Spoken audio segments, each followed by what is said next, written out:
जैसे कि हम लोग देख रहे हैं, ये नंदनकानन जू में लियोपार्ड है। हमारे साथ में विजिटर्स आए हुए हैं, उमेश शर्मा जी हैं और जैन साहब हैं हमारे।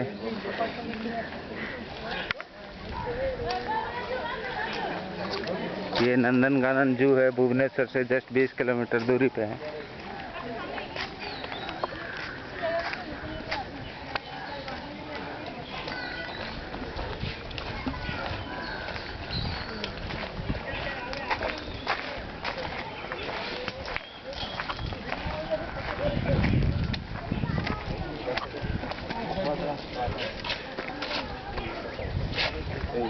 एक व्हाइट टाइगर इधर।